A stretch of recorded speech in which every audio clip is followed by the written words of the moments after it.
Y si te dijera que un joven siberiano viajó miles de kilómetros, durmió en cuartos fríos, llenó su mesa de cartas con nombres y números, y al amanecer vio orden donde el mundo solo veía caos. Y si añadiera que ese orden cabe hoy en una lámina de aula, la tabla periódica, y que predijo elementos invisibles años antes de que nadie los tocara? Esta es la historia de Dmitri Mendeleev, el hombre que domó la materia con paciencia y la alineó como si fueran notas de una canción que regresa cada cierto compás. Nace en Tobolsk, Siberia, en 1834, en una casa golpeada por el frío y la incertidumbre, hijo menor de una familia numerosa. Su padre pierde la vista, su madre levanta el peso del destino, y reconoce en el niño una inteligencia tosuda. ¿Qué hace una madre cuando el camino se cierra? Camina. Lo lleva a miles de kilómetros hasta San Petersburgo para que estudie donde las oportunidades respiran. Él ingresa en el Instituto Pedagógico Principal. Aprende a enseñar mientras aprende a pensar, y entre tos y fiebre, porque la enfermedad lo ronda, escribe, formula, sueña. Primer giro. Lo envían a la costa del Mar Negro, a Simferópol y luego a Odessa, para recuperarse. Allí da clases, mira el mar y decide que su vida será un laboratorio abierto al mundo. Vuelve al norte. Y su curiosidad lo empuja aún más lejos. En 1859 viaja a Alemania, Heidelberg, el lugar donde Bunsen y Kirchhoff hacen hablar a las llamas con el espectroscopio. Allí aprende que la luz trae mensajes y que cada elemento firma su propia música en el prisma. ¿Pero sabes dónde trabaja de verdad? En su habitación, con vidrio soplado por él mismo, improvisando porque el dinero no sobra. En 1860 asiste al Congreso de Karlsruhe, el primer gran cónclave de químicos del mundo. Sale de allí con un panfleto de Canizaro que explica con claridad los pesos atómicos, y ese pequeño cuadernillo será una llave. Sin pesos fiables, no hay orden. Con pesos fiables, el universo empieza a colocarse solo. Regresa a San Petersburgo en 1861, catedrático joven, enfocado y con una idea que crece en silencio. Escribe un manual claro como vidrio, Principios de Química, porque enseñar obliga a ordenar. En su mesa aparecen pilas de tarjetas, una por elemento, con su peso atómico, su valencia, sus propiedades, densidad, fusibilidad, óxidos, sales. Sube y baja naipes como si jugara una paciencia. Cambia filas, abre huecos y cada noche siente que casi lo tiene. ¿Te suena la leyenda del sueño? La historia cuenta que tras 3 días de trabajo, se durmió y vio la tabla. Puede ser mito, puede ser memoria embellecida, pero sí es cierto que el 17 de febrero de 1869 dejó en papel la primera versión coherente de su sistema natural de los elementos. El gesto que lo separa de todos no es solo ordenar, es atreverse a dejar huecos. Donde el peso y las propiedades pedían un sitio, él no forzaba una pieza equivocada, mantenía el espacio y escribía, aquí falta alguien. A ese alguien lo bautizaba con prefijos sánscritos, eka boro, uno debajo del boro, eka aluminio, uno debajo del aluminio, eka silicio, uno debajo del silicio. No era poesía, era anuncio. ¿Qué tan preciso fue? Escucha, describió el eka aluminio como un metal ligero, funde bajo, forma un óxido con fórmula semejante a Al2O3, densidad alrededor de 6 y color gris brillante. En 1875, Lecoq de Vosbodrán descubre el galio y sus números encajan como guante. Predijo el eka boro, que en 1879 aparece en manos de Nilsson con el nombre de escandio, y el eka silicio, que Clemens Winkler halla en 1886 como germanio. ¿Casualidad? No, es el mundo revelando su periodicidad. Mini gancho, y si hubiera tropezado con una contradicción temible.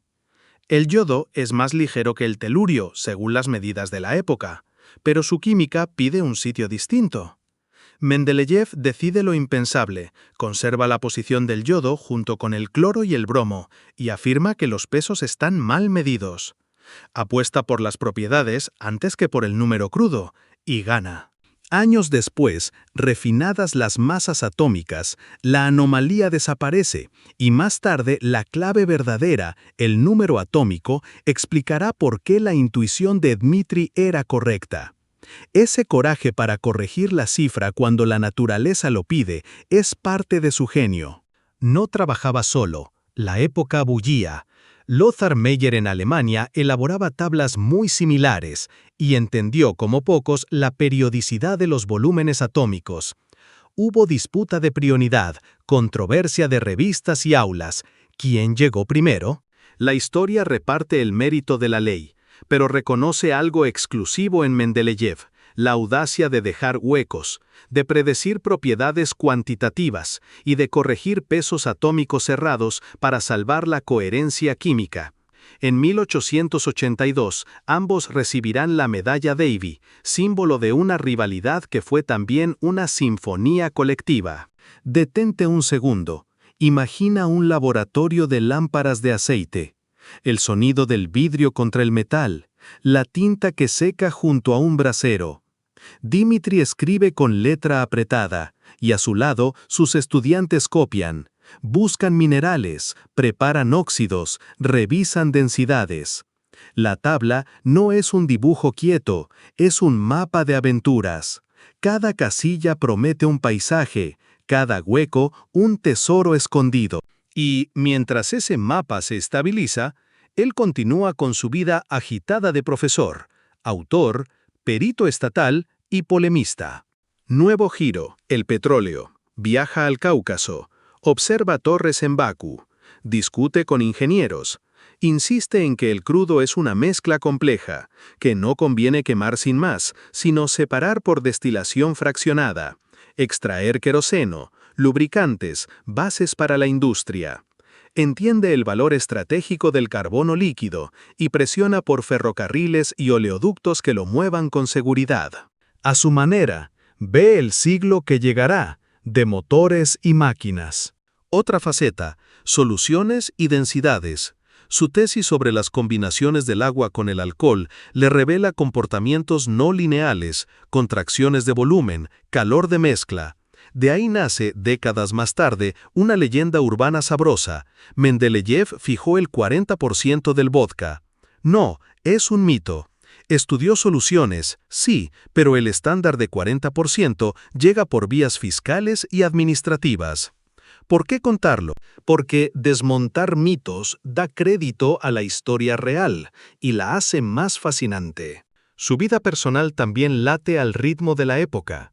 Se casa con Feodfa Lecheva, el matrimonio se agota, y Dmitri se enamora de Ana Popova, pintora joven, luminosa. Quiere divorciarse, la ley religiosa lo hace arduo, y la boda con Ana precipita un escándalo. Lo acusan de bigamia, la universidad tiembla, circulan cartas de destitución. Sobrevive gracias a su prestigio, pero el costo es alto, enemistades, heridas, susurros en los pasillos. ¿Se oye un eco? La vida de los sabios no está hecha de fórmulas puras, también de decisiones imperfectas. Y hay política. En 1890 choca con el Ministerio de Educación, apoya a estudiantes que reclaman reformas y dimite de su cátedra en San Petersburgo.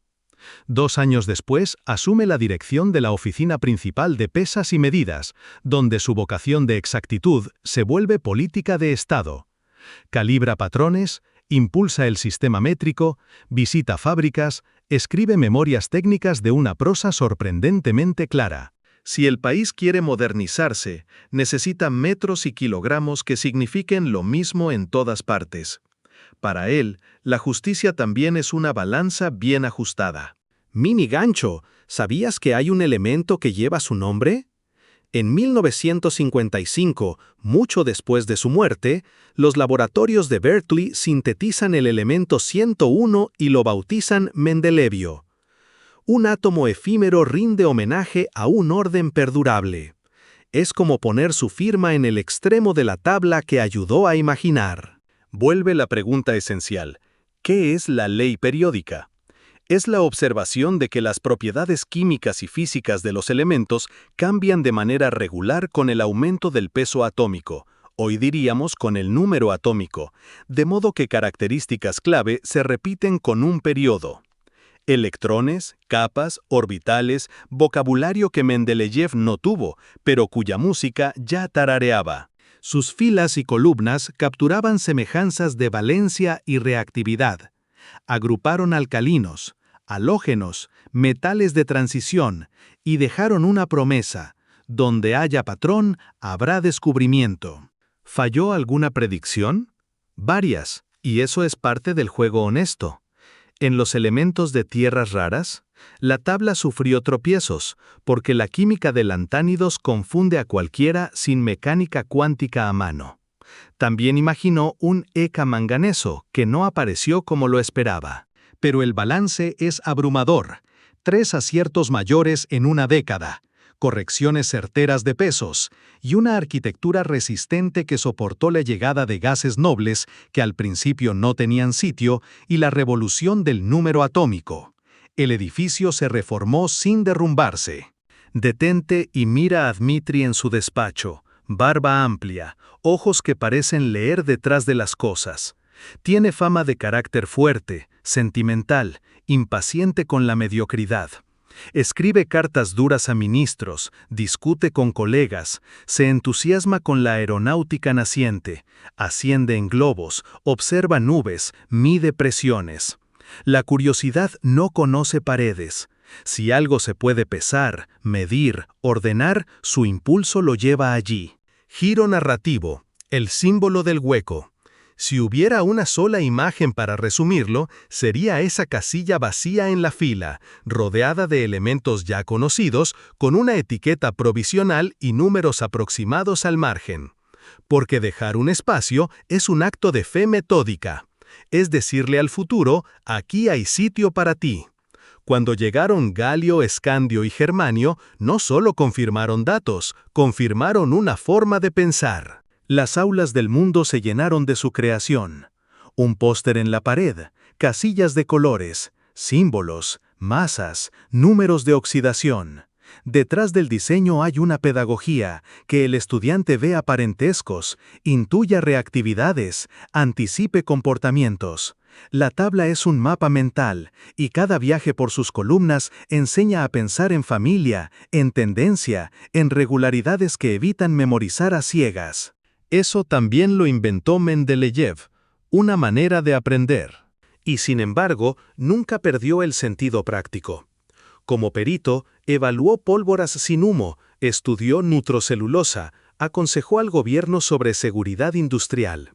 Como escritor, dejó artículos donde la claridad manda, comparando procesos, enumerando ventajas, proponiendo estándares. Como ciudadano, defendió reformas que hicieran más predecible el comercio y la industria. Si hoy un laboratorio calibra su balanza contra un patrón, si un taller acepta tolerancias, si una fábrica define purezas, una parte de ese espíritu viene de él. Hablemos de estética. Sí, también cuenta. La tabla periódica no es solo lista, es ritmo. Izquierda a derecha, arriba a abajo. La reactividad sube y baja como mareas. En los halógenos, hambre de electrones. En los alcalinos, generosidad peligrosa. Los metales de transición amplían posibilidades. Los gases nobles callan, y su silencio es también información. Esa música estaba en sus dedos cuando movía cartas en la mesa, buscando que el oído coincidiera con la vista. Minigancho. ¿Qué habría pensado al ver elementos 113, 114, 115, 118?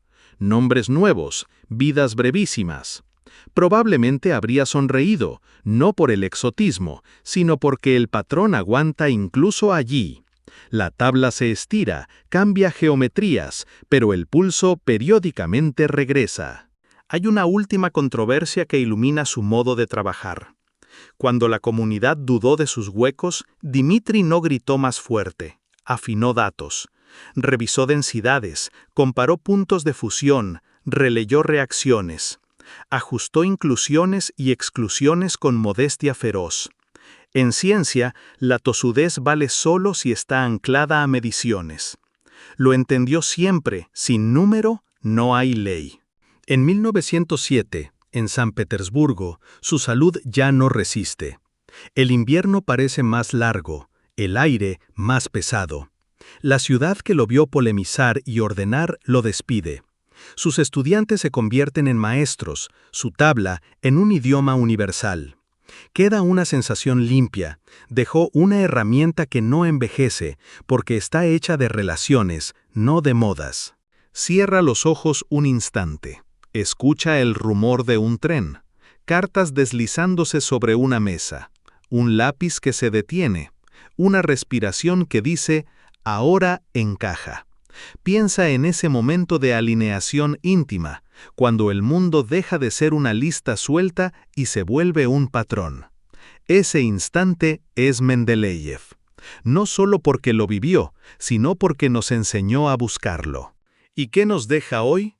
Una ética de la paciencia, el valor de la casilla vacía, la humildad para corregir medidas, la ambición de predecir sin adornos. Nos recuerda que el conocimiento útil no teme a la tabla, la necesita. Que el futuro no se adivina, se calcula, se somete a contraste. Y que avanzar es aceptar que la naturaleza pone la música, nosotros solo aprendemos la partitura. Si esta historia te hizo mirar distinto ese póster en la pared, si ahora ves en cada símbolo una biografía, un paisaje, una promesa, entonces Mendeleev volvió a ordenar algo en ti. La próxima vez que escuches elemento nuevo, recuerda la mesa de cartas, los huecos con nombres sánscritos, el coraje de mover piezas hasta que la melodía regrese. Y pregúntate: ¿dónde en mi vida necesito dejar un espacio para lo que aún no existe? Dime qué predicción te sorprendió más. ¿El galio que apareció con la densidad adecuada? ¿El escandio que confirmó una intuición? ¿O el germanio que calzó en su sitio como si siempre hubiera estado allí? Comenta, comparte y sigue esta serie para más historias de personas que, con una balanza, un cuaderno y una idea obstinada, le dieron al mundo una forma que aún nos sostiene. Nació en un invierno indesmentible, como un relámpago silencioso que partiera en dos la vieja Europa, y desde entonces la ciencia tuvo en nombre propio y acento polaco: Marie Curie, la mujer que arrancó luz de la oscuridad y convirtió la noche en laboratorio, la que pagó con su sangre el precio de la gloria, la que hizo del dolor un método y del método una revolución. Varsovia, 7 de noviembre de 1867. Todavía bajo el yugo del Imperio ruso. Se llamaba María Salomea Skłodowska, hija de un profesor de física y de una directora de internado. Y ya entonces los libros parecían latir como animales vivos sobre la mesa familiar. Muestra la imagen de una habitación humilde con mapas de geografía y aparatos de laboratorio antiguos. La niña creció entre pizarras y pérdidas. Murió su madre de tuberculosis, y el hogar quedó como una casa a media luz, de esas donde uno aprende a estudiar con hambre y a llorar con discreción. ¿Cómo se forja la voluntad cuando el mundo te niega la universidad por ser mujer y por ser polaca? Con clandestinidad. Y ahí estuvo la Universidad Volante de Varsovia, clases secretas en salones prestados, jóvenes que memorizaban fórmulas como quien memoriza una contraseña de libertad. Pero la libertad costaba dinero, y María trabajó de institutriz lejos de casa, con un amor imposible que la familia de él despidió con frialdad aristocrática, y una promesa: pagar los estudios de su hermana y ahorrar para los propios.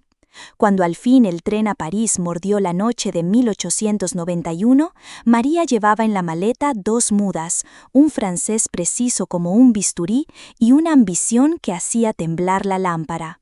La Sorbona la recibió con frío en los pasillos y fuego en las aulas, y la estudiante becaria se convirtió en la mejor de su promoción en física en 1893, y en 1894 sumó matemáticas, Hambre, calor en los huesos, pan duro y apuntes con márgenes que parecían orillas de río.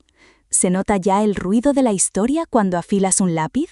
La historia rugió en 1894, cuando conoció a un sabio tímido con barba de lluvia, Pierre Curie, maestro del magnetismo, inventor de un electrómetro sensible como un oído absoluto. Se casaron en 1895, sin pompa, sin brillo, con 2 bicicletas como ajuar y una promesa de trabajo compartido. Muestra fotografía en sepia de su boda y luego de ambos en un laboratorio estrecho. Y ahora, que nadie se duerma, porque llega el año en que la materia empezó a decir la verdad por sí misma. Henri Becquerel acababa de descubrir unas misteriosas emisiones del uranio, y Marie, ya Madame Curie, decide que ese enigma será su tesis. Coloca sales en el electrómetro de Pierre y las agujas se apartan como si algo invisible empujara el aire. Observa, mide, repite y encuentra que la intensidad no depende de la forma del compuesto, sino de la cantidad del elemento, del uranio mismo, como si el átomo exhalara un susurro constante. Radioactividad, pronuncia ella, y la palabra nueva entra en la ciencia como un cuchillo limpio. ¿Qué ocurre cuando decides seguir el hilo sin mirar el reloj? Ocurre Polonio, junio de 1898, bautizado por su patria oprimida, y ocurre Radium, diciembre de ese mismo año, un fantasma de luz azul que arde en la noche y quema los dedos con paciencia. Muestra recreación del cobertizo de la Escuela de Física y Química Industrial de París.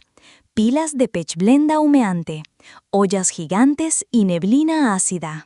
Cientos de sacos de pechblenda desde Yochimsthal, tóxica, pesada, hostil, removidos a golpe de pala por 2 científicos que eran también estibadores de su sueño. A su lado, la hija mayor, Irene, nacida en 1897, dormía algunas noches en una cuna improvisada, mientras el laboratorio se convertía en un puerto en llamas. ¿Quién les daba permiso? Nadie, y por eso podían intentarlo todo.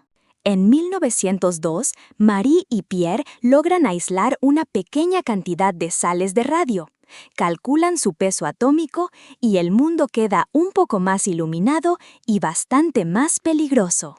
La consagración es un martillo cayendo sobre el silencio. 1903, Premio Nobel de Física compartido con Becquerel y Pierre, por los trabajos sobre los rayos que emanan de los átomos. Primera mujer en recibir un Nobel. Y primer matrimonio de laureados. Los periódicos se llenan de titulares y el laboratorio de visitantes. Pero ¿qué pasa cuando el brillo del plutonio futuro no ha sido inventado y tú ya sabes que el resplandor mata? Pasa que te duelen las manos, que un cansancio áspero te persigue por el pasillo y que ni tú ni nadie lleváis plomo suficiente en los bolsillos. Antes de seguir, si esta historia te está atrapando, suscríbete al canal y dale like para ayudarnos a seguir creciendo, que así nos ayudas a contar más vidas que cambiaron el mundo. Abril de 1906. Un carro de caballos. La lluvia en París. Pierre Curie cae en la calle Dauphine y no vuelve. Un golpe seco, el ruido de una vida cortada. Y Marie que no llora en público, que vuelve al laboratorio al día siguiente como quien vuelve a una iglesia en ruinas para recoger los candelabros. En mayo acepta la cátedra de su marido y se convierte en la primera profesora de la Sorbona, auditorio lleno, pizarras negras y esa voz sin temblor que empieza la lección con una frase que aprieta el corazón. Cuando pienso en él, me parece que estoy soñando. Muestra la sala abarrotada de la Sorbona, un primer plano de su cuaderno. Trabaja más rigurosa, más terca, y en 1910, junto a André de Vierne, logra aislar el radio metálico, pura obstinación cristalizada, y un tratado monumental sobre la radioactividad que ordena el caos nuevo. En 1911 llega el segundo Nobel, esta vez de química, por el radio y el polonio y por haber enseñado a la ciencia a escuchar los latidos de la materia. ¿La aplauden todos? No, hay periódicos que acusan, hay cartas anónimas, hay un caso con Paul Langin, físico brillante y casado, un amor de adulta al que la prensa de entonces convierte en munición, y hay un sillón en la Academia de Ciencias que le niegan por voto estrecho, porque a veces la historia se escribe con admiración y con miedo. Sin embargo, ella asiste a Estocolmo, recoge el premio y vuelve a trabajar, como si los laureles fueran guantes para fregar. ¿Qué habrías hecho tú? ¿Lo habrías soportado? Déjalo en los comentarios, quiero leerte. 1914. Estalla la Gran Guerra, y la radioactividad deja de ser un misterio para convertirse en salvavidas. Marie organiza unidades móviles de radiografía, las Petit Curies, camiones con aparatos de rayos X que se acercan al frente, localizan balas y esquirlas y deciden amputaciones con precisión en hospitales de campaña. Instala alrededor de 20 vehículos y unas 200 salas de radiología, forma a más de un centenar de mujeres y técnicos, incluida su hija Irene, y cruza trincheras con una lámpara invisible.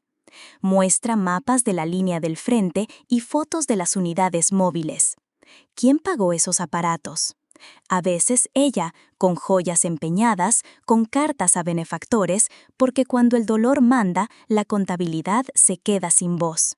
Terminada la guerra, 1918, nace formalmente el Instituto del Radio en París, con Marie al frente de un laboratorio y el médico Claudius Regaud al frente del otro, ciencia básica y clínica en un mismo edificio, una catedral moderna para la fisión todavía lejana y para la medicina inmediata.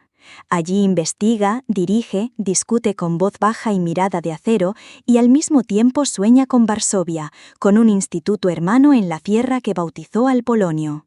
¿Se puede tener dos patrias? Se puede, si llevas una en la firma y la otra en la sangre. 1921. Estados Unidos. Una periodista tenaz, Marie Missy Maloney, organiza una campaña para regalarle 1 gramo de radio, $100,000 de donaciones pequeñas, mujeres que envían monedas en sobres y la Casa Blanca que se abre para ella. El presidente Warren G. Harding entrega el cofre con el radio y Marie lo recibe como quien recoge un sol portátil. En 1929 volverá, y Herbert Hoover apoyará con fondos para el Instituto de Varsovia. Muestra imágenes de la visita al despacho oval y luego del laboratorio polaco. ¿Quién rechaza patentar un método tan caro y tan nuevo? Marie Curie lo rechazó, para que la ciencia fuera de cualquiera que quisiera aprenderla, para que el radio no fuera una marca, sino un idioma. Pero el resplandor cobra su diezmo. Los diarios de laboratorio quedan radiactivos hasta hoy. La mesa, la pluma, los frascos, todo guarda todavía un rumor peligroso, y quien consulta sus cuadernos debe usar plomo como quien usa una oración. Muestra un plano detalle de los cuadernos guardados en cajas forradas. Ella, mientras tanto, envejece sin tiempo, con gafas que ocultan un cansancio antiguo, con quemaduras discretas, con anemia que no entiende negociaciones. ¿Compensa? La pregunta es injusta, porque sin su sacrificio miles de cirugías se habrían hecho a ciegas, y sin su obstinación la física habría dormido otra década. Vayamos a la obra, a la médula. Marie estableció la idea de que la radioactividad era una propiedad del átomo, no del conjunto, y con esa frase sencilla desmontó la vieja arquitectura de la materia. Creó métodos para medir con rigor la intensidad de la emisión, afinó el electrómetro hasta convertirlo en juez sobrio y midió el peso atómico del radio con una precisión que puso a Europa entera a corregir tablas. Sus recherches sobre las sustancias radioactivas, tesis de 1903, es un mapa de carreteras, y su traté de radioactividad, una ciudad completa, calles, puentes y faroles. Nombró y describió polonio y radio, purificó compuestos hasta lograr, en 1910, el radio metálico, y convirtiendo lo meramente observado en materia tocable. ¿Y la unidad Curie? Lleva su apellido y el de Pierre para medir la actividad como quien mide el pulso de una estrella en gramos de latido. Su legado es también una genealogía. Irene Joliot-Curie, su hija, ganará el Nobel de Química en 1935 junto a Frédéric Joliot por la radioactividad artificial, la luz parida de la luz, Laboratorio de París como capilla mayor, y la sospecha de que algunas familias no heredan dinero, sino preguntas bien hechas. Su otra hija, Eve, escribirá la biografía que vuelve a humanizar a la madre, y recordará las bicicletas, la sopa caliente y un sentido del deber que cortaba el aire. ¿Es esto una dinastía? Sí, la dinastía de las manos quemadas y de las cifras exactas.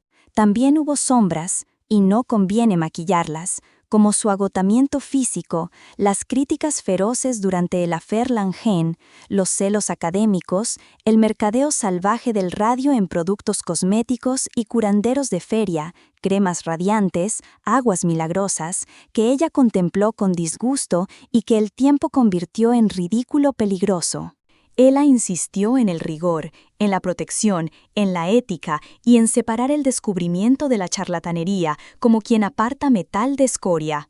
Muestra anuncios antiguos de productos radiactivos junto a su gesto serio en el laboratorio. ¿Quién escucha a la investigadora cuando el mercado grita? Pocos, pero algunos, y gracias a ellos se ordenó la dosimetría, se normaron laboratorios, se acotó el riesgo. En 1934, en el sanatorio de Saint-Célémos, cerca de Passy, la sangre de Marie dijo basta, anemia aplásica, médula agotada, como una lámpara cuyo filamento ha sostenido demasiadas noches. Tenía 66 años y el mundo tenía un hueco que no sabía llenar. La enterraron junto a Pierre en Sceaux y 6 décadas más tarde, en 1995, la trasladaron al Panteón de París, primera mujer en reposar allí por sus propios méritos, no como sombra de nadie, sino como constructora principal de esta catedral de cenizas que llamamos siglo XX. Muestra el Panteón, cámara lenta, y su nombre tallado en piedra. ¿No escuchas el eco? Es el eco de un laboratorio que sigue encendido. Volvamos a las escenas pequeñas, porque ahí vibra lo humano. La joven que en París dormía con el abrigo puesto porque el frío era un huésped con nombre, la investigadora que removía calderos de pechblenda con una vara porque no había asistentes suficientes, la profesora que entraba a clase con pasos cortos y mirada de horizonte, la madre que enseñó a Irene a mirar una placa fotográfica como quien lee la palma de una mano, la mujer que rechazó honores cuando venían con letra pequeña. Un día le preguntaron qué se sentía al tener 2 premios Nobel. Y ella, que no hacía ostentación, respondió con la sobriedad de una fórmula. No se preocupen por mi persona, ocúpense de mi trabajo. ¿Y si el secreto de la grandeza está en quitarse a sí mismo del medio? Si cerramos los ojos, podemos verla otra vez en 1898, mirando el tenue resplandor azul del radio en la oscuridad, un vaso de precipitados que late y el silencio antes de nombrar. Ese azul, ese resplandor, cambió el destino de la física y cambió la medicina, con terapias que aprendieron a atacar tumores con la propia ferocidad de la materia, salvando vidas que jamás conocerán su nombre. De ahí la paradoja, lo terrible y lo hermoso, la misma fuerza que desgastó su cuerpo abrió una vía para sanar. ¿No es ese el pacto más antiguo de la humanidad? Entregar algo para recibir algo mayor, dar el cuerpo para ganar tiempo, encender la vela que acorta la noche. Y sin embargo, no fue un milagro, fue método. Fue anotar, medir, repetir, rechazar los atajos del ruido y vivir en esa fe absoluta en el dato. En un mundo que a menudo confunde fama con verdad, ella eligió la verdad aunque costara cicatrices. Esa es la lección que atraviesa el vídeo y la pantalla, que cruza tus auriculares como un violín insistente. Haz bien lo que importa, aunque nadie aplauda, aunque te tiemblen los dedos, aunque la madrugada te encuentre con el delantal puesto. Muestra primeros planos de instrumentos, chasquido del metrónomo, un latido bajo la música. Deja que te pregunte algo. A ti que miras esto en un tren o en una cocina. ¿Qué habría pasado si Marie Curie hubiese decidido quedarse donde estaba? Si el tren a París no hubiese partido, si la palabra radioactividad hubiese tardado 10 años más en nacer. ¿Cuántas vidas, cuántas teorías, cuántas lámparas apagadas? El futuro siempre se hace en una habitación pequeña, con una persona cansada que decide un experimento más. Ese fue el oficio de Marie, y por eso su nombre pesa como una moneda antigua en la boca de la historia. Escucha este último rumor, como un secreto compartido. Sus cuadernos siguen emitiendo, están guardados en cajas de plomo, y si algún día los consultas, te pedirán guantes y firma, como si la tinta misma recordara de qué estaban hechos los días de aquella mujer. Qué raro consuelo, qué nítida advertencia. La ciencia deja huellas y de nosotros depende que sean luz y no ceniza. Si has llegado hasta aquí, cuéntame en los comentarios qué detalle de su vida te estremeció más. ¿La bicicleta de boda? ¿Las petites curies? ¿El resplandor del radio? ¿El no patentar su método? Me encantará leerte, porque cada respuesta es una chispa que mantiene encendida esta conversación con los muertos ilustres. Y ahora, cierra los ojos y abre el presente. Hospitales que usan imagen para salvar minutos. Centrales que siguen midiendo dosis con unidades que llevan su apellido. Y aulas donde una estudiante mira a otra y piensa, yo también puedo. Esa es la estela real, no las estatuas, no las portadas, sino el permiso íntimo que su trabajo nos regala. ¿Y si todas las vidas grandes empiezan con una maleta ligera y un cuaderno serio? Quizás la tuya también. Comenta qué opinas de esta historia. Comparte el vídeo con alguien que necesite un impulso. Y síguenos para más secretos de la historia que laten bajo la piel del siglo. ¿Y si te dijera que un arquitecto a medio hacer cambió los planos de las ciudades por los planos de lo invisible? ¿Y que de su lápiz salió la figura más poderosa de toda la química orgánica?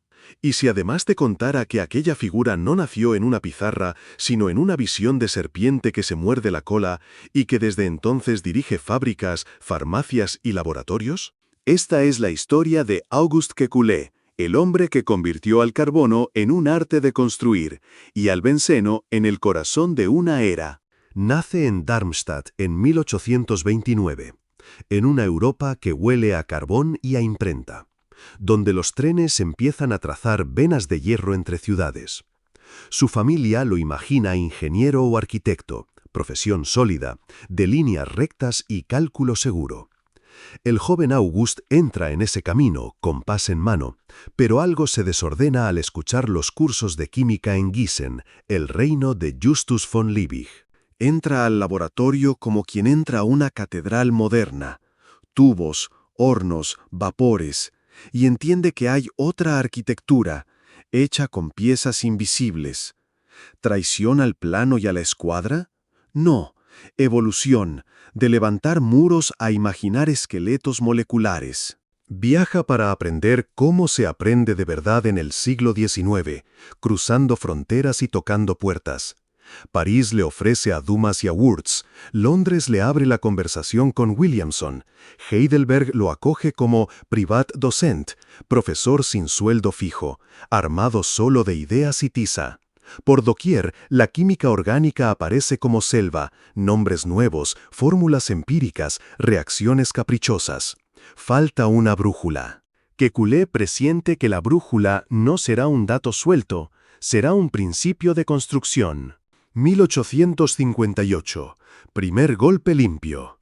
Publica que el carbono es tetravalente, que forma 4 enlaces, y que además puede enlazarse consigo mismo, en cadenas, en redes, en estructuras tan diversas como resistentes.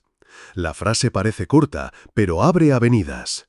Donde otros solo veían equivalentes o grupos, él traza vigas y nudos, encuentros de 4 que sostienen mundos. No llegó a esa frontera en soledad. Archibald Scott Cooper y Alexander Crom Brown tuvieron intuiciones similares casi al mismo tiempo. La prioridad provoca chispas, cartas, revistas, egos, y la historia termina atribuyendo a todos parte del hallazgo. ¿Qué queda nítido? Que Kekulé convierte esa intuición en lenguaje, dibuja enlaces como líneas y da a los estudiantes un alfabeto visual. La química deja de ser lista de porcentajes y se vuelve topografía. Minigiro. El dibujo manda.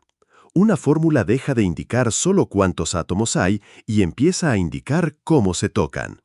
Con esa simple osadía, la noción de isomería se vuelve natural. Misma composición, distinta estructura. Propiedades que divergen como calles que se bifurcan. Entre 1858 y 1861, Kekulé y sus contemporáneos levantan el andamiaje de la valencia, de la catenación y de las fórmulas estructurales. En 1861 arranca su Lehrbuch der organischen Chemie, manual de varios tomos, donde enseña a mirar el carbono con ojos de carpintero, vértices, enlaces, giros. Gante, 1858 a 1867, ciudad flamenca de nieblas y telares. Kekulé enseña en francés, su acento alemán dibuja sílabas firmes y su aula se vuelve taller. Allí maduran preguntas que obsesionan a Europa. ¿Por qué algunos compuestos huelen aromáticos y reaccionan con reglas que no son las de los alquenos y alquinos? En el centro del misterio, una fórmula obstinada, C6H6. El benceno. Demasiados hidrógenos faltantes para una cadena de 6 carbonos saturada. Demasiada estabilidad para un trazo con 3 dobles enlaces fijos. ¿Qué está ocurriendo? Entonces llega la escena que se contará durante generaciones. Años más tarde, en una fiesta para celebrar el benceno, Kekulé recordará que una tarde vio, medio dormido, cadenas de átomos danzando. Se retorcían como serpientes, hasta que una se cerró sobre sí misma y se mordió la cola. El uroboros. Despertó y dibujó un círculo. ¿Fue así exactamente? Puede que la memoria le haya puesto brillo, puede que buscase un símbolo para explicar mejor. Pero el salto existe. En 1865 propone que el benceno no es una cadena, es un anillo de 6 carbonos. En 1866 lo perfila con enlaces dobles alternantes, un hexágono vivo. ¿Por qué ese hexágono es un terremoto? Porque organiza un mundo. Explica que el benceno no se comporta como un alqueno normal, que resiste adiciones, que prefiere sustituciones y que los productos con 2 sustituyentes aparecen en 3 versiones y no en 10, orto, meta, para. La simetría del anillo manda. De pronto, la química aromática deja de ser capricho y se vuelve disciplina con reglas. Los laboratorios en Alemania e Inglaterra encuentran en ese dibujo un mapa para el color, la medicina, los explosivos, la naciente industria de los tintes. Mini gancho. El problema que quedaba sin respirar, si el anillo tuviera 3 dobles enlaces fijos, habría posiciones no equivalentes que deberían dar más isómeros de los que se observan. Entonces, en 1872, Kekulé propone que los dobles enlaces oscilan, que se intercambian con rapidez, de modo que todos los carbonos del anillo se vuelven equivalentes en promedio. No existe aún la palabra resonancia. No hay orbitales pi deslocalizados, pero la intuición es certera. El hexágono no es 3 dobles clavados, es un aro con electrones compartidos. La imagen salvará a generaciones de estudiantes de largas horas de confusión. Mientras el hexágono conquista pizarras, Kekulé sigue construyendo su ciudad de carbono. Su Lehrbuch enseña métodos, clasifica familias, ilumina rutas sintéticas. El estudiante memoriza menos y razona más. Y desde esa pedagogía nacen carreras. Por su aula pasarán jóvenes que luego sembrarán nuevas revoluciones. Entre ellos, un holandés inquieto llamado Jacobus Henricus van Hoff, que en 1874 propondrá el carbono tetraédrico para explicar la estereoquímica, giro que expande el plano kekuleano al espacio. ¿Ves la genealogía? Un trazo abre un camino y otro lo lleva a 3D. También hubo choques. Hermann Kolbe, ácido crítico de la época, ridiculizó a veces las fórmulas estructurales como fantasías de pizarra. Cooper, que había propuesto ideas similares, sufrió la mala suerte de una disputa con Gurtz y un sumario retraso editorial que le quitó brillo. Alexander Butlerov nombró con precisión estructura química en 1861 y fijó una frase que hoy repetimos: las propiedades dependen del orden de los átomos, no solo de cuántos hay. Kekulé, Cooper, Butlerov, tres pilares de un mismo templo. ¿Quién se lleva la corona? La lleva la estructura como método. Giro hacia la fábrica. El hexágono salta del papel al negocio. William Perkin había descubierto en 1856 la malva anilina, primera anilina sintética, y el mundo se tiñó de morados y azules intensos. La industria alemana explota esa beta, y el lenguaje aromático se vuelve rentable. Bayer sintetiza alizarina. Dinamita y TNT viajan por anillos. Los laboratorios afinan fenoles y aminas. Y los medicamentos empiezan a escribirse con un benceno en el esqueleto. ¿Cómo se diseña una molécula útil? Con mapa. ¿Quién dio el mapa? El profesor que soñó con un Ouroboros. Mini gancho. Una objeción razonable. El benceno de Kekulé tiene dobles alternos, pero su química no refleja reactividad de dobles aislados. Respuesta de su tiempo: oscilación. Respuesta moderna: deslocalización electrónica. La equivalencia de los 6 carbonos se confirma luego por espectroscopía, difracción, resonancia magnética. ¿Qué demuestra esto? Que un modelo puede nacer borroso y mejorarse sin perder su alma. El hexágono era correcto, el modo de explicarlo todavía por afinar. Kekulé no vivió solo en Gante. En 1867 se muda a Bonn, cátedra prestigiosa, instituto activo, río al lado para caminar ideas. Desde allí edita, organiza, convoca, hace comunidad, fortalece sociedades y da forma a una cultura de claridad. Su despacho tiene la sobriedad de quien confía en el trazo, no en la retórica.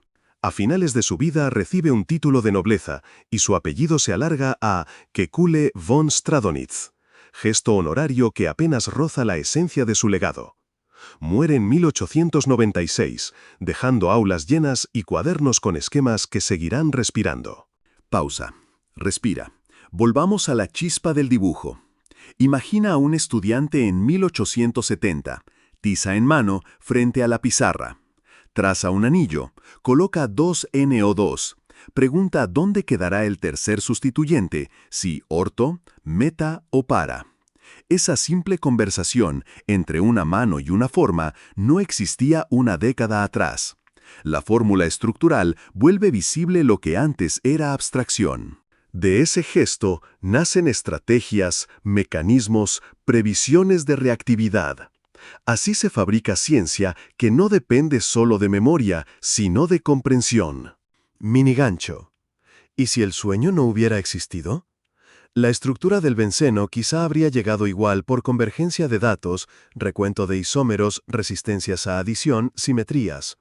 Pero una buena metáfora acelera el aprendizaje.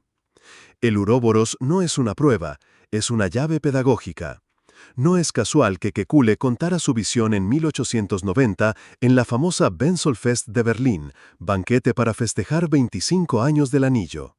Entre brindis y risas, dejó a sus alumnos una imagen que atraviesa siglos. La ciencia de su tiempo empieza a estirarse en direcciones que Kekulé no alcanzará a ver completas, pero que su trabajo hace posibles. 1874, Van Hoff y Lebel proponen el carbono tetraédrico, y la estereoquímica explota como una constelación nueva. La tridimensionalidad explica en antiómeros, moléculas que no se superponen, perfumes que huelen distinto, fármacos que curan o dañan según su giro. La valencia en el espacio refina lo que la valencia en el plano inició. El dibujo de Kekulé es el tablero, la estereoquímica, las piezas en movimiento. Otro detalle de rigor, el anillo de 6 no fue la única forma que se tanteó para C6H6. Otros imaginaron prismas, propenilos enlazados, cadenas cruzadas. Pero ninguno explicaba con elegancia los 3 isómeros disustituidos y la estabilidad peculiar. El hexágono ganó porque ahorraba excepciones. En ciencia, el mejor modelo no es el más llamativo, es el que explica más con menos. Ese minimalismo es parte de la herencia kekuleana. Mini gancho. ¿Qué pensaría al ver hoy un espectro de RMN de protones del benceno? ¿Una sola señal limpia por la equivalencia de los 6? Probablemente sonreiría. Y al ver un mapa de densidad electrónica que dibuja un aro luminoso sobre el anillo, quizá levantaría una ceja. Así que eso era mi oscilación. La ciencia traduce intuiciones en medidas, medidas en imágenes, imágenes en certezas. Los manuales modernos a veces olvidan el contexto humano y conviene recuperarlo. Kekulé convirtió una vida sobria en un cambio de idioma. Fue editor, organizador, polemista cuando tocaba, maestro siempre. Supo ganar y perder discusiones, y entendió la prioridad como una carrera de relevos más que de sprints solitarios. Su nombre comparte crédito con quienes pulieron el concepto de estructura y con quienes lo llevaron al espacio. Ese reparto no le resta, lo engrandece. Giro hacia el presente. Cada vez que miras la etiqueta de un analgésico, hay un anillo. Cada vez que un tinte agarra una fibra con esa intensidad que vuelve una prenda inolvidable, hay un anillo. Cuando hablamos de gasolina, de aditivos, de plásticos, de colorantes alimentarios, hay anillos fusionados, policíclicos, heteroaromáticos. El mundo material del siglo XX y XXI está alfabetizado en hexágonos. La arquitectura de Kekulé gobierna desde el laboratorio hasta la fábrica. Mini gancho. ¿Se equivocó en algo que importe hoy? Sí, pero sus errores fueron peldaños. El concepto de oscilación no es la resonancia moderna. Algunas propuestas para compuestos complejos pidieron corrección. Y la valencia, como 4 líneas iguales, necesitaría luego matiz de orbitales y direcciones. Sin embargo, el esqueleto sigue en pie. Un buen edificio acepta reformas sin perder su fachada.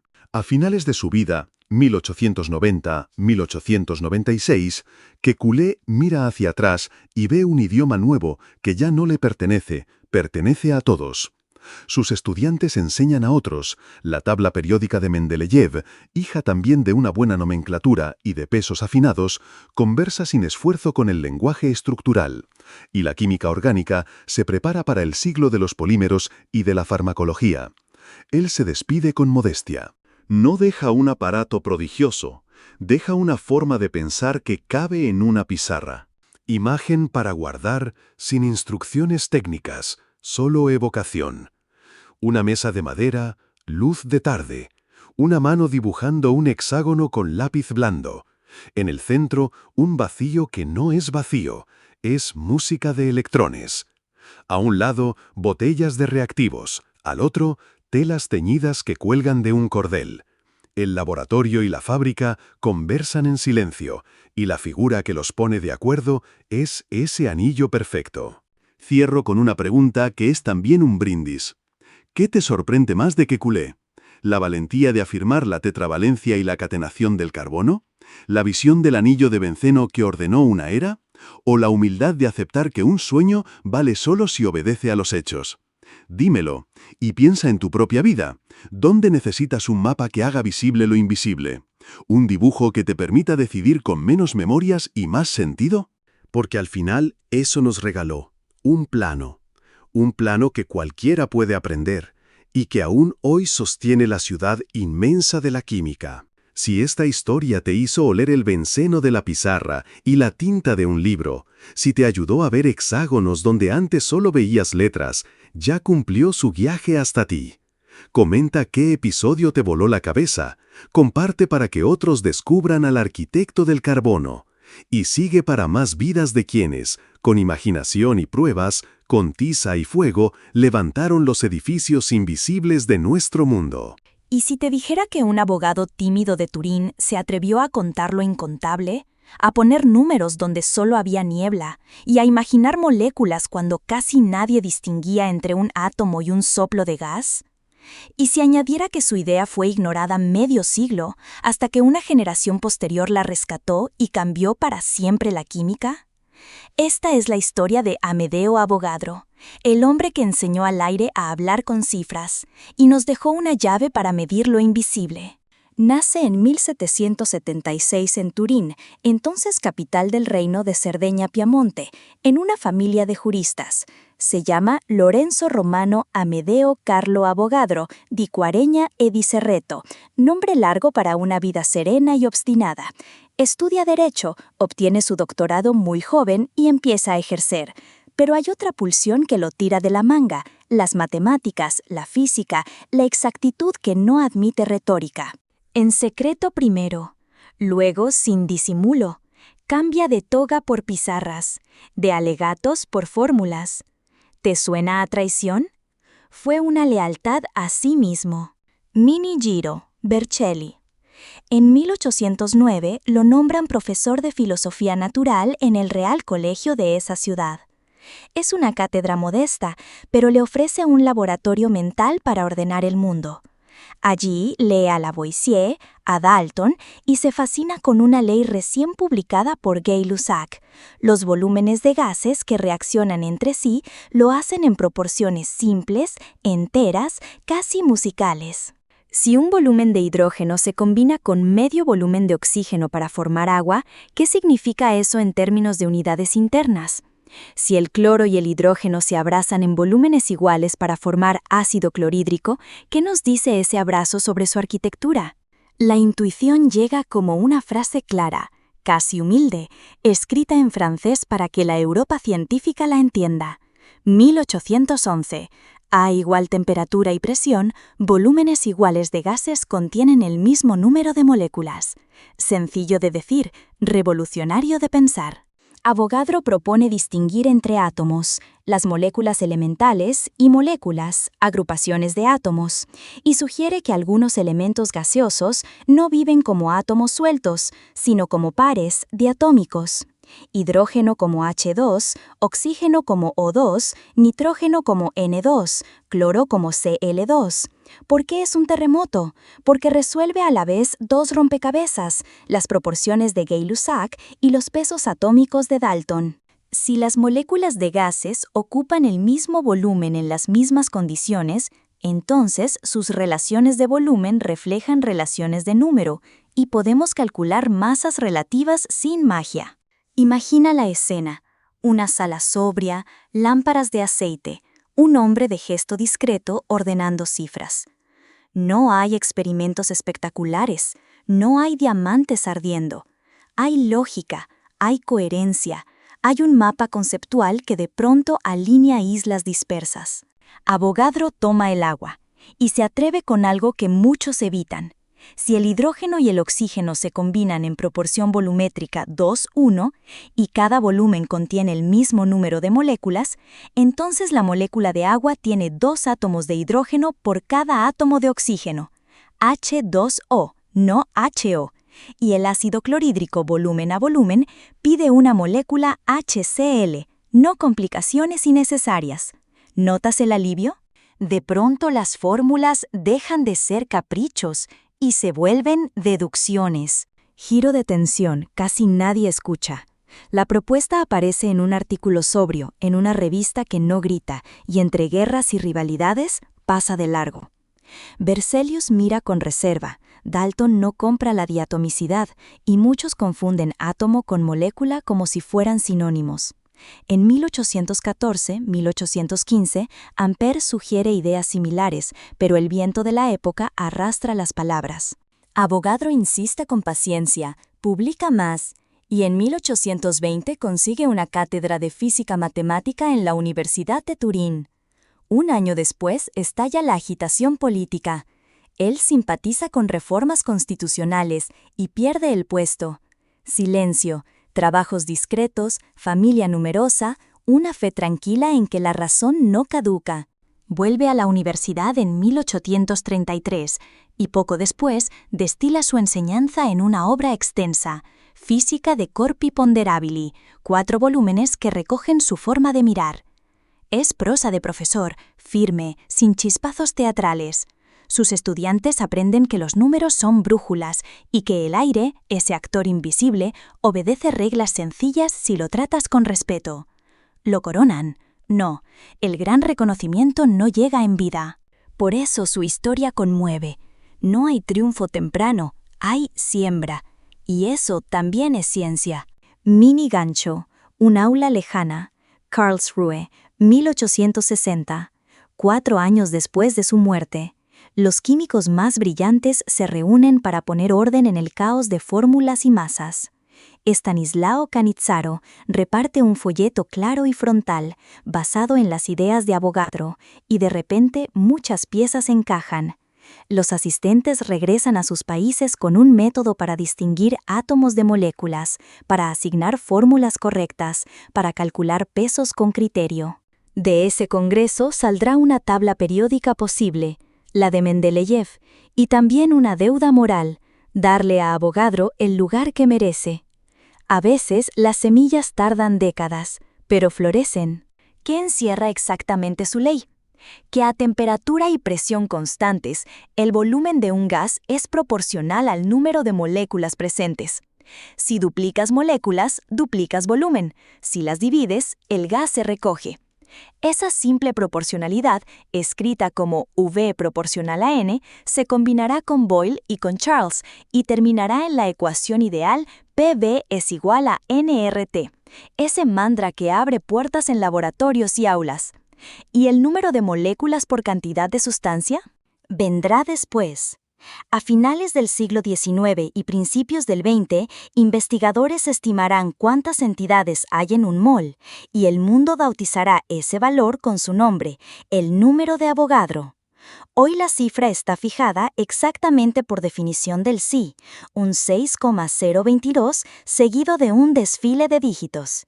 Y el mol ya no es lo que pesa un volumen de gas a tal condición, es un conteo preciso. ¿No es hermoso? El sistema métrico anclado a la idea de que podemos contar hasta el interior de la materia. Piensa un momento en la hazaña conceptual. Cuando Avogadro escribe, nadie ha visto una molécula. No hay fotos, no hay espectros vibracionales, no hay microscopios de efecto túnel. Hay fenómenos macroscópicos, volúmenes, presiones, temperaturas, y desde ahí, con lógica y valentía, levanta un puente hasta lo microscópico. Ese puente permite entender por qué el oxígeno es diatómico, por qué el nitrógeno también, por qué el cloro se presenta en pares y cómo las combinaciones volumétricas hablan de relaciones de número, no de caprichos. El resultado práctico es inmenso, fórmulas estables, pesos atómicos coherentes y una tabla periódica que puede ordenarse sin dolor.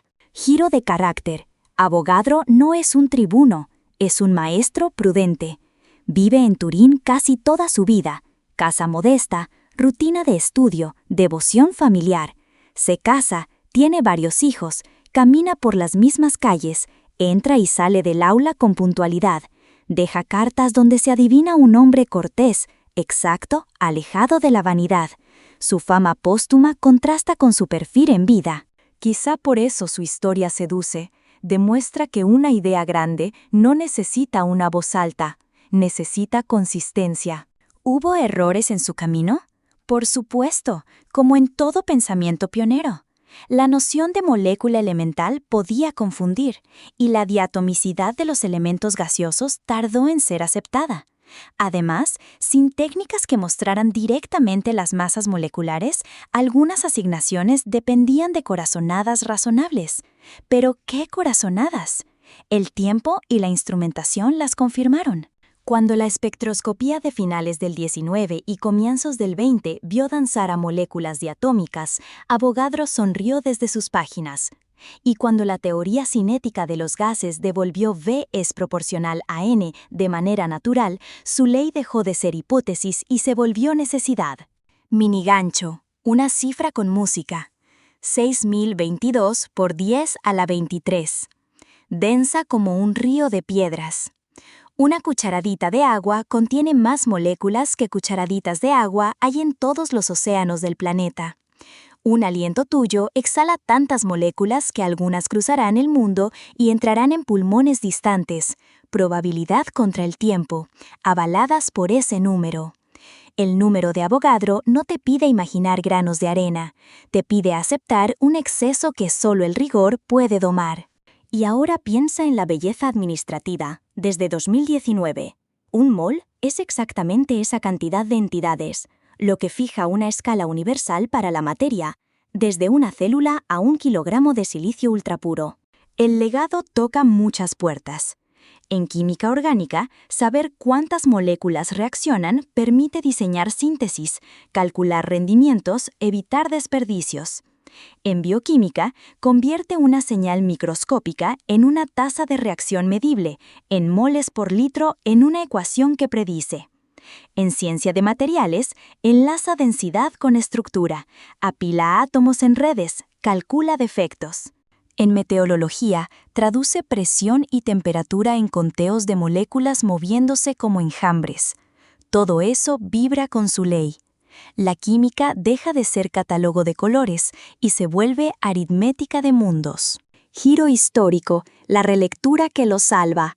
Cannizzaro publica en 1858 un resumen didáctico ferozmente claro, doctrina de Avogadro hecha manual, y lo distribuye entre colegas.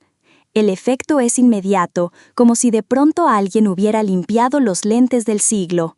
Mendeleev podrá ordenar su tabla porque las masas relativas por fin son confiables, y esas masas nacen de separar átomos y moléculas tal como pedía Avogadro.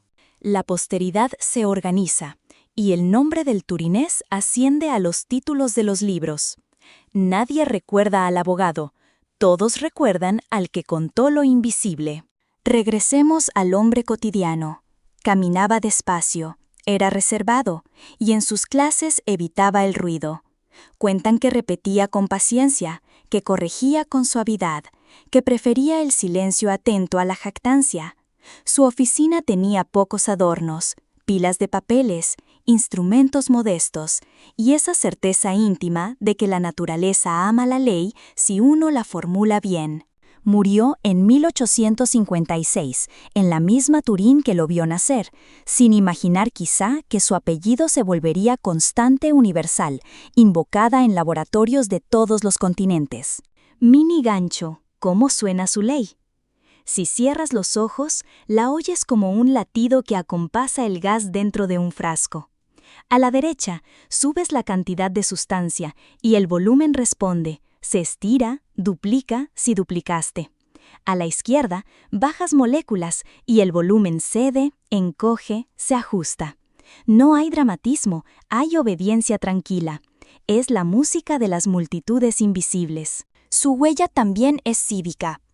Conservó una fe en que la claridad ayuda a la sociedad, que las medidas compartidas evitan pleitos innecesarios, que el conocimiento no necesita espectáculo, necesita paciencia. No buscó polémicas, buscó coherencia. Y cuando la política lo apartó, no gritó, esperó, escribió, enseñó. Su modestia es un recordatorio. A veces el mundo avanza gracias a quienes hacen preguntas simples con terquedad. ¿Se equivocó el mundo al ignorarlo? Sí, pero también necesitaba tiempo, como un negativo fotográfico que requiere revelado. Las ideas de Avogadro necesitaban técnica, espectroscopios, teoría cinética, mejores balanzas, un congreso que las hiciera comunes. Esa es otra lección. No basta con tener razón, hay que estar en la conversación adecuada. Por fortuna, sus páginas quedaron, y cuando el oído del siglo afinó, escuchó la melodía. Imagina que lo llevas hoy a un laboratorio. Vería pantallas con espectros, picos que cuentan vibraciones, cromatógrafos que separan mezclas en ristra, un láser que escribe sobre un gas. Le explicarías que medimos masas moleculares con precisión de 5 decimales, que contamos entidades con una balanza que habla en electricidad, que fijamos la unidad química por definición exacta, no por un cilindro guardado en una caja fuerte.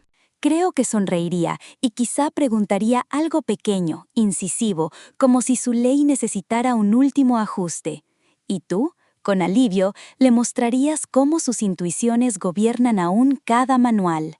Giro final antes del cierre. Su nombre en un átomo imposible. Mendelevio, elemento 101, bautizado mucho después en su honor, vive apenas instantes, pero su etiqueta recuerda que el orden de la tabla, el lenguaje con el que la materia se presenta, costó ideas como la suya. Hay algo poético en eso. la materia más efímera honrando a quien le dio permanencia a la idea de contarla.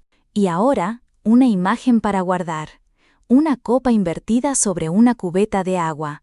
Burbujas que entran como campanadas. El volumen sube. El estudiante anota. Afuera cae la tarde. En cada burbuja viaja la ley de Avogadro, silenciosa, constante, insobornable. Cuando el aire se convierte en número, la naturaleza empieza a decir la verdad que siempre dijo, solo que por fin sabemos oírla. Si esta historia te hizo mirar distinto el humo de una tetera, un globo que se infla o el vapor sobre la calle en invierno, entonces Abogado volvió a tocarte el hombro. Te dijo al oído que el mundo no es caos, es multitud ordenada, y que la paciencia del número puede con la arrogancia del misterio. La próxima vez que escribas PV = nRT, recuerda la frase humilde que lo sostiene. A igual temperatura y presión, volúmenes iguales de gases contienen igual número de moléculas.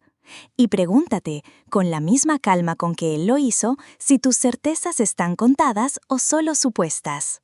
Dime qué parte te sorprendió más, ¿la valentía de proponer moléculas diatómicas, el medio siglo de silencio o la resurrección en Karlsruhe que le cambió la suerte a toda la química? Comenta, comparte y sigue para más historias de quienes, con una idea sencilla y una paciencia gigantesca, nos enseñaron a medir el mundo que respiramos. ¿Y si te dijera que un solo hombre se atrevió a pesar el fuego, a encerrar el aire en una campana de vidrio y a convertir la respiración en una ecuación? ¿Y si además te contara que esa misma cabeza que encendió la química moderna cayó bajo la guillotina en plena revolución? Esta es la vida de Antoine Lavoisier, el arquitecto de un lenguaje nuevo para la materia y el testigo trágico de un país que ardía más rápido que sus crisoles. Nace en París en 1743, hijo de una familia acomodada, rodeado de libros, mapas y maestros que lo dirigen hacia el derecho. Cumple con el título para tranquilizar a los suyos, pero en cuanto puede se fuga al laboratorio. Allí lo espera su gran amor, la balanza. Donde otros ven humo, él ve números. Donde otros hablan de esencias, él anota masas. Muy pronto, la Academia de Ciencias nota algo distinto en ese joven. Sus experimentos no son puzzles brillantes, son sistemas, métodos, la promesa de un orden. Primer giro de guión, la pólvora. Francia necesita pólvora de calidad constante, y la pólvora depende del salitre. Lavoisier entra en la administración de las pólvoras, reorganiza talleres, controla purezas, sube estándares. Un burócrata con mente de científico, un científico con sentido de país. De día inspecciona hornos, de noche pesa su propia curiosidad. La imagen es poderosa, papeles y crisoles, licitaciones y campanas de vidrio. ¿Contradicción? Para él es coherencia. Medir es gobernar. Segundo giro, el amor y la inteligencia compartida. Marie-Anne Pierrette Polse entra en su vida y multiplica su obra. Aprende inglés para leer a los rivales. Traduce y comenta los textos de quienes sostienen teorías que él quiere derribar. Dibuja con precisión quirúrgica los aparatos que usarán sus colegas de Europa. No es una ayudante silenciosa, es socia intelectual. En la mesa de su salón, velas, cuadernos, invitados escépticos y el murmullo de un idioma científico que están haciendo. ¿Qué hace la diferencia? La combinación rara de rigor y espectáculo, demostrar en público, dejar que la balanza hable. La química de su tiempo vive hechizada por una palabra, flogisto, un principio imaginario que supuestamente se escapa cuando las cosas arden. Si la materia pierde peso al quemarse, decían, es porque liberó flogisto. Sonaba elegante, pero no cerraba con la báscula. Lavoisier sospecha que el fuego no libera, combina. Lo prueba sellando el mundo dentro de vidrio. Quema azufre y fósforo, pesa antes y después, controla el aire que entra y el que sale. Resultado: lo que arde gana masa al unirse con algo del aire. No hay fantasma, hay suma. ¿Te das cuenta del golpe? No refuta solo una teoría, cambia la herramienta para pensar. El aire deja de ser un bloque y se vuelve un reparto. Identifica un componente que alimenta la combustión y la respiración, y otro que las apaga. Al primero lo nombra oxígeno, formador de ácidos, porque cree que ahí reside la acidez. Error noble que el tiempo corregirá. Al segundo lo llama azote, sin vida, el nitrógeno que hoy llena nuestros pulmones sin encender nada. Lavoisier no fue el único en obtener ese gas que todo lo enciende. Otros lo tenían entre las manos, pero atrapados por la lente del flojisto. Su mérito es quitarse la lente, bautizar lo que ve, ordenar el caos con nombres que explican. Entonces cae la frase que se volverá lema de la química moderna: nada se pierde, nada se crea, todo se transforma. No es un proverbio, es un veredicto de balanza. Lavoisier demuestra que la masa total en una reacción permanece constante, aunque cambie la apariencia, el olor, el color, la temperatura. La materia se disfraza, pero no desaparece. Esa ley de conservación se convierte en columna vertebral de la disciplina, en el latido que oyes cada vez que alguien balancea una ecuación. ¿Por qué importa tanto? Porque convierte a la química en una contabilidad universal, una gramática de entradas y salidas, útil para el laboratorio y para la fábrica. A la par que destruye mitos, Lavoisier construye lenguaje. Con Guiton de Morveau, Berthollet y Fourcroy redacta una nueva nomenclatura. Ácidos, óxidos, sulfuros, hidruros, sufijos y prefijos que cuentan historias de composición. No más apodos barrotos, no más sustancias bautizadas como criaturas de alquimista. El nombre dice lo que hay. Y cuando el nombre dice lo que hay, la enseñanza se vuelve clara. El experimento se vuelve replicable. La discusión deja de ser un duelo de estilos y pasa a ser un debate de pruebas. La publicación de su tratado elemental consolida esa revolución pedagógica, conceptos simples, experimentos reproducibles, ilustraciones precisas de Marie-Anne y un tono que invita a cualquiera a practicar. Otro capítulo brillante, el agua. Durante siglos fue elemento, intocable, indivisible. Lavoisier demuestra que es un compuesto, la unión de un gas que propicia la combustión y otro que al arder forma agua, oxígeno e hidrógeno. Los mezcla, provoca la reacción, condensa el producto y ahí está, gotas limpias nacidas del choque de dos invisibles. No solo se cae un mito, se redefine elemento. Ya no es una esencia metafísica, es aquello que no podemos descomponer con los medios actuales. Definición humilde, abierta al futuro, vacuna contra dogmas. En el cruce entre vida y fuego aparece otra intuición feroz. Respirar es quemar lentamente.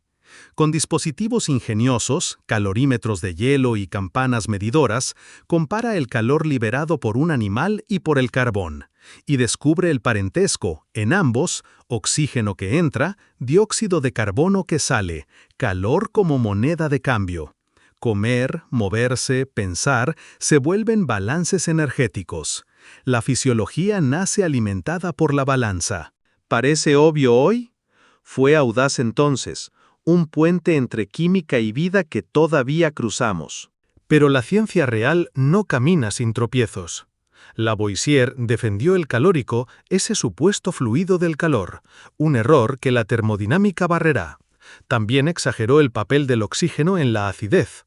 Lo invalida, lo humaniza y subraya lo decisivo. Su método permite corregirse sin derrumbar el edificio. El sistema es más sabio que sus piedras. Cada rectificación es victoria del procedimiento, no derrota del científico. Mientras tanto, Francia tiembla.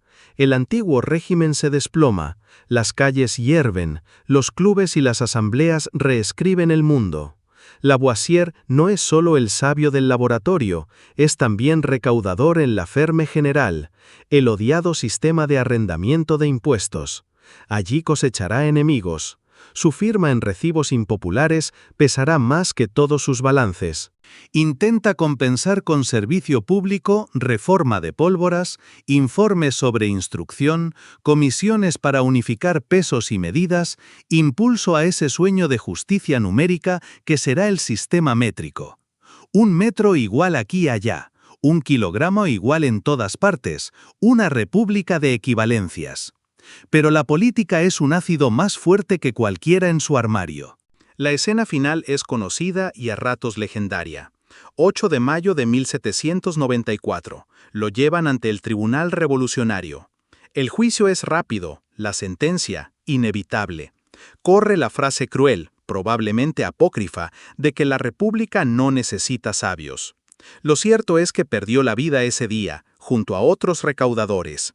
Tenía 50 años. Dicen que un matemático comentó luego que bastó un instante para cortar esa cabeza, y quizá un siglo para que nazca otra igual. Sea o no literal, suena a justicia poética para quien dio a la química una cabeza nueva. ¿Qué habría descubierto si sobrevivía a la tormenta? La pregunta queda vibrando como llama azul bajo una campana. Volvamos a su teatro experimental, porque es ahí donde su legado respira. Imagínalo frente a colegas y curiosos, levantando y bajando campanas, recogiendo gases en frascos invertidos, haciendo arder un diamante para demostrar que incluso lo más noble obedece leyes comunes. La balanza como juez, la escritura como acta notarial. Cada entrada en sus cuadernos indica fecha, condiciones, masas iniciales y finales, cálculos, hipótesis. Transparencia radical. El cordón umbilical de la reproducibilidad. La ciencia deja de ser misterio reservado y se vuelve un contrato público. No hay obra sin cómplices. Magian continúa su misión incluso tras la tragedia. Preserva cuadernos, publica memorias, defiende el sentido de una vida que algunos quisieron reducir al expediente de un recaudador. Gracias a ella, sabemos cómo se montaba aquel laboratorio, qué ruta seguían los gases, qué peso tenían las dudas. Su lápiz convirtió aparatos en alfabetos. Su oído afinó frases que hoy suenan naturales, pero nacieron como ruptura. La influencia de Lavoisier se expande como anillos en el agua. La industria aprende a medir entradas y salidas, a buscar rendimientos, a controlar purezas. Los explosivos se fabrican con regularidad, las pinturas con fórmulas precisas, los medicamentos con dosis verificadas. La agricultura absorbe su mirada cuantitativa, suelos, abonos, ciclos, balances que alimentan pueblos. La medicina adopta la idea de intercambio gaseoso y reformula la respiración. La física del calor se endurece, rechaza el calórico y forja motores que mueven fábricas. ¿Ves la trama? Una ley en una mesa de madera termina empujando ruedas de hierro. No todo fue armonía en el reparto del mérito. Hubo controversias. ¿Quién vio primero el oxígeno? ¿Quién entendió antes que el agua era un compuesto? Varios nombres se cruzan, descubrimientos simultáneos, interpretaciones rivales. Lavoisier fue brillante y también ambicioso, firme al defender su marco teórico. Pero cuando pasa el polvo del combate, queda algo indiscutible, su sistema.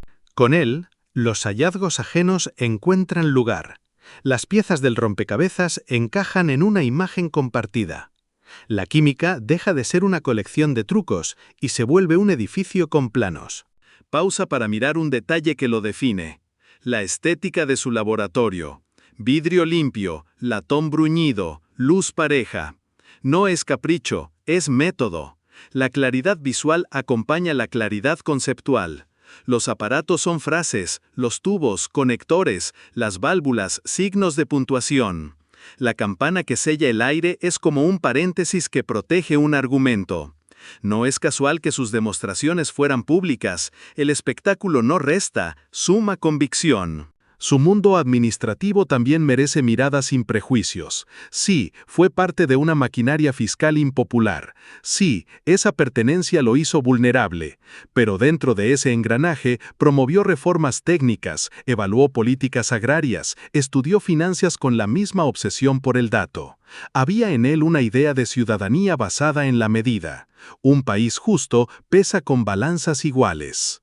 De ahí su pasión por pesos y medidas comunes, por un sistema métrico que nivelara el terreno de juego. ¿Idealismo tecnocrático? Tal vez. Pero sin ese ideal, hoy discutiríamos cuánto mide un puente antes de cruzarlo. Quiero que imagines ahora un experimento en cámara lenta. Un trozo de caliza calentándose. Aparecen burbujas, la masa del sólido disminuye, un gas invisible escapa y se coleta en un frasco. Lo pesas y el total coincide con el principio. En silencio, una ley se escribe sola. Lo mismo con el hierro, que se enrojece y gana peso al oxidarse. Sorpresa para quien creía que el fuego solo quita. Los fenómenos cotidianos se vuelven argumentos filosóficos cuando pasan por la balanza. Ahora déjame llevarte a una mesa de café en París. Papeles, colegas extranjeros. Discuten si el aire desflogisticado no será más bien un elemento nuevo con afinidad irresistible. Lavoisier escucha, pregunta, vuelve al laboratorio. La ciencia no se decide en la mesa, se confirma en el vidrio. Esa ética impregna todo, pregúntalo, pero luego pésalo. Si el resultado contradice tu hipótesis, cambia la hipótesis. Si el número no te gusta, no lo insultes. Repite mejor el experimento. ¿Y su relación con la enseñanza? Fue un pedagogo de los gestos. Enseñó a escribir reacciones como historias con principio y final, a nombrar sin disfraces, a mostrar los aparatos como argumentos. Su tratado elemental es un libro claro porque es valiente.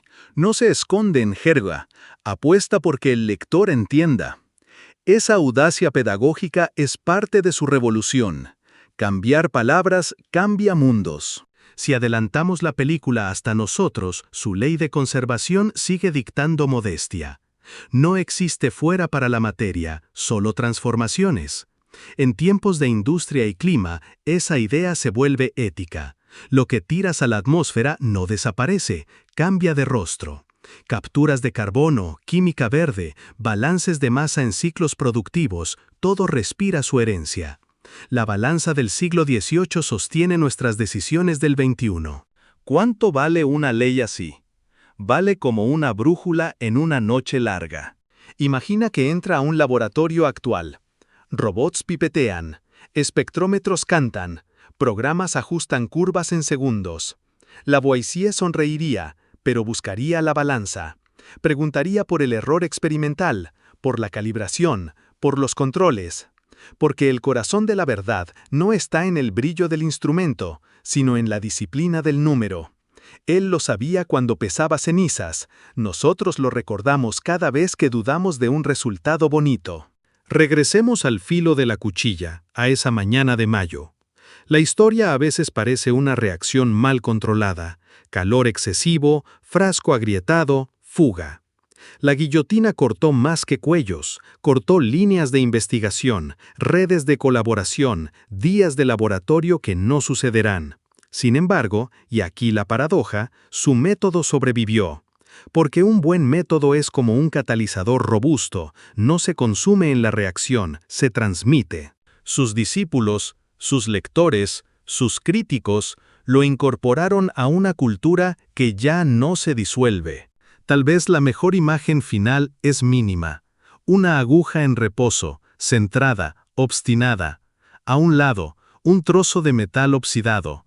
Al otro, el aire capturado que lo hizo cambiar. La aguja no se mueve, y en su quietud hay música. Es la música del mundo cuando lo miras sin trucos. Lavoisier nos enseñó a escucharla. Si esta historia te hizo ver de otro modo una llama, un vaso de agua, o tu propia respiración, ya cumplió. Porque su legado no es venerar un busto, es adoptar una actitud. Pesa antes de afirmar, nombra con cuidado, acepta el error, corrige el mapa. Y cuando la discusión se caliente, vuelve a la balanza. Ahí, en ese silencio exacto, empieza la verdad. ¿Qué episodio te sorprendió más? ¿Su guerra contra el flojisto? ¿La disección del agua? ¿O la idea de que respirar es arder sin llama? Dímelo en los comentarios. Comparte si quieres que más gente pese sus certezas. Y sigue para más historias que nos recuerdan que el mundo, por muy turbulento que sea, se entiende mejor cuando lo medimos.